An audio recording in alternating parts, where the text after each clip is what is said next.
Hi நண்பர்களே! அஸ்ஸலாமு அலைக்கும். மார்னிங் எழுந்தோனே ஃபர்ஸ்ட்டு வந்து விண்டோ தாங்க ஓப்பன் பண்ணேன். காத்தே இல்ல. ரூம்ல இந்த ஒரு ஜன்னல் மட்டும் தான் இருக்கும். காத்தே இருக்காது.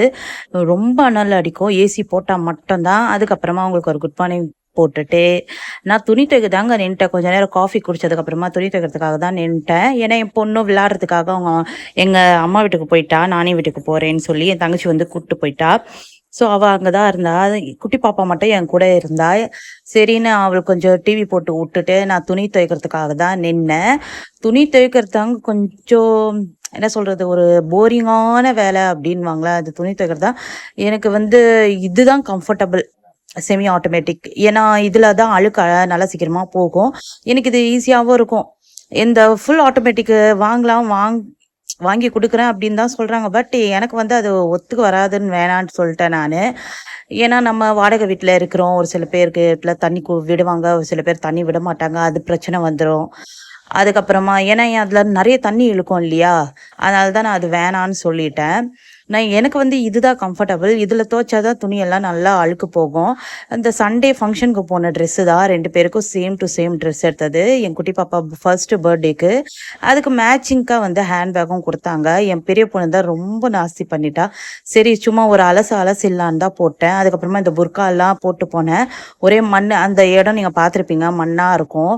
ஸோ புர்கா கீழெல்லாம் ஃபுல்லா மண்ணு தான் இருந்துச்சு. சரி ஒரு அலசி எடுத்து வச்சிடலாம் அப்படின்னு தான் நான் அலசறதுக்கு போனேன். அதுக்கப்புறமா கரண்ட் தாங்க அடிக்கடி போயிட்டே இருந்துச்சு. அதனால என்ன பண்ணேன்னா, இந்த குட்டி ஃபேனை குட்டி பாப்பாக்காக போட்டு விட்டேன். சரி சார்ஜ் போட்டு வைக்கலான்னு தான் சார்ஜ் போட்டு ஆன் பண்ணி வச்சேன். ஏன்னா இங்க வந்து வெயில் காலம் இல்லையா? இப்போ அடிக்கடி கரண்ட் ஆஃப் ஆகும். அதுவும் இல்லாம இங்க கரண்ட் ஆஃப் ஆயிடுச்சுன்னா ஒரே இருட்டா இருக்கும். நைட்ல தான் எல்லாம் எமர்ஜென்சி லைட் ஏத்துவாங்க. நான் மார்னிங் டைம்லயே ஏத்துவேன். ஏன்னா வீடெல்லாம் அவ்ளோ இருட்டா இருக்கும். சரின்னு அந்த ஃபேன் போட்டு சார்ஜ் போட்டு எடுத்து வச்சுட்டு, அதுக்கப்புறமா ஃபங்ஷனுக்கு போயிட்டு வந்த பொருள்கள்லாம் ட்ரெஸ்ஸிங் டேபிள்ல எடுத்து வச்சுட்டுருந்தேன். அது ஒண்ணொன்னா எடுக்கிறப்போ ஒரு ஒரு பொருளா கீழ விழுந்துகிட்டே இருந்துச்சு. ட்ரெஸ்ஸிங் டேபிளும் ஒரு நாள் கிளீன் பண்ணணும். இன்ஷா அல்லாஹ் பார்க்கலாம். ஏன்னா டைம் இல்ல.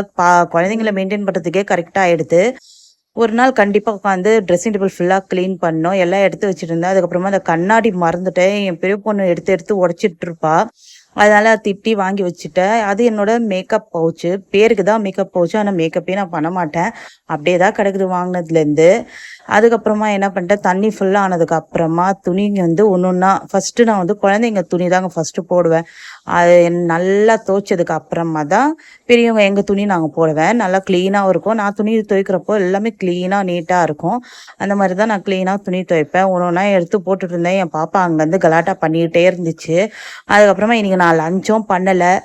நேத்து வாங்குன பிரியாணி வந்து அப்படியே இருந்துச்சு. ஏன்னா என் பொண்ணும் சாப்பிடல. பாதிய வச்சுட்டா. நானும் சாப்பிடல. காரமா இருந்துச்சுன்னு சொல்லி. சரி வேஸ்ட் பண்ண மனசு இல்லன்னு எடுத்து வச்சுட்டேன். நாளைக்கு சாப்பிட்டுக்கலாம் அப்படின்னு. அதுதான் இப்ப சுட வச்சு சாப்பிட்டேன். பழைய சோறும் இருந்துச்சு. ஃபர்ஸ்ட்டு குழந்தைக்கு பால் போட்டு குடுத்துட்டேன். குடுத்ததுக்கு அப்புறமா கொஞ்சம் வெசல்ஸ் இருந்துச்சு. அதுவும் வாஷ் பண்ணிடலாம் அப்படின்னு தான் வாஷ் பண்ணிட்டு நின்னுட்டு இருந்தேன். ஏன்னா இந்த வெயில் டைம் இல்லையா? எப்போ தண்ணி நிக்கும்னு தெரியாது. ஆனா இங்க தண்ணி பிரச்சனை வந்ததில்ல. எப்போ நிக்கும்னு தெரியாது. சடனா கழுவி வச்சிடலாம். ஏன்னா கரண்ட் வேற அடிக்கடி ஆஃப் ஆயிட்டே இருக்குதுன்னு சொல்லி துணி போட்டுட்டு பக்கத்துல இந்த வெசல்ஸும் கழுவிட்டு இருந்தேன். அதுக்கப்புறமா பசிச்சதுன்னு சொல்லி அந்த சுட வச்ச பிரியாணியும் கொஞ்சம் எடுத்து சாப்பிட்டேன். என்ன பண்றது? காரமா தான் இருந்துச்சு. எப்பவுமே நாங்க அந்த தர்கா கலி சைடு இருக்கோம். அங்க சூப்பரா இருக்கும் பிரியாணி, பீஃப் பிரியாணி. அங்க நார்மல் காரம் தான் போடுவாங்க. ஆனா இந்த தடவை இவரு எங்கேருந்து வாங்கிட்டு வந்தாரு தெரியல. ரொம்ப காரமா இருந்துச்சு. சரி வேஸ்ட் பண்ணவும் மனசு இல்ல. அதனால சுட வச்சு பிரியாணி கொஞ்சம் இந்த பழைய சோறு கொஞ்சம்னு சொல்லி சாப்பிட்டுக்கலான்னு சாப்பிட உட்காந்தேங்க. உங்களுக்கு ஒரு பைட் குடுத்துட்டு, அதுக்கப்புறமா நான் சாப்பிட்டேன். சாப்பிட்டா என்னோட ரியாக்ஷன் நீங்களே பார்த்தா தெரிஞ்சுப்பீங்க. ஏன்னா அவ்ளோ காரமா இருந்துச்சு. இப்படியெல்லாமா சாப்பிடுவாங்க? நான் வந்து நார்மல் காரம் தான். ரொம்பலாம் கிடையாது. ஒரு சட்னி அரைக்கிறதுக்கு கூட ஒரு பச்சை மிளகா இல்லன்னா 1 1/2 பச்சை மிளகா தான். அதுக்கு மேல பச்சை மிளகா போட மாட்டேன். ஏன்னா அந்த அளவுக்கு தான் காரம். அதுக்கு மேலலாம் காரம் தாங்க மாட்டேன். அதுக்கப்புறம் பிரியாணி செய்யனா கூட அந்த 1/2 ஸ்பூன் சக்தி மிளகாத்தூள் அது போட்டு தான் செய்வேன் பிரியாணி. ஏன்னா காரம் அதிகமா எடுத்துக்க மாட்டோம் நாங்கலாம். பாருங்க துணி கூட துவச்சு ட்ரையர்ல போட்டு எல்லாம் காய வச்சுட்டேங்க. அவ்வளோதான் என்னோட வேலை முடிஞ்சிச்சு. உங்களுக்கு எப்படி போயிடுச்சுன்னு இந்த டே சொல்லுங்க. எனக்கு இப்படிதாங்க போகுது. சரின்னு பாப்பாவை தூங்க வைக்கலான்னு வந்தா கரண்ட் ஆஃப் ஆயிடுச்சு. பாப்பாவும் தூங்கிட்டா.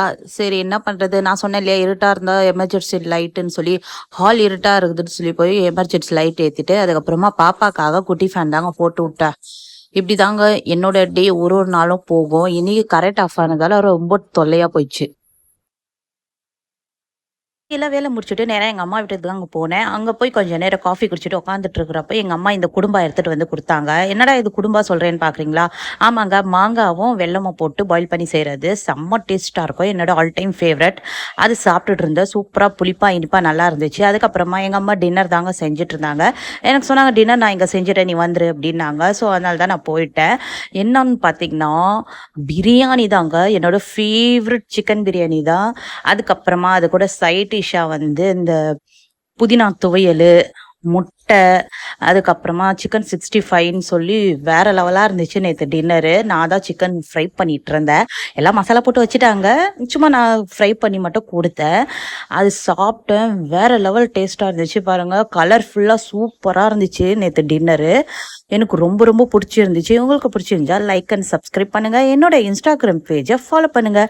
அப்பதான் நான் இந்த மாதிரி வீடியோஸ் எல்லாம் போடுறப்போ நீங்க பார்க்க முடியும். ஓகே, பாய்.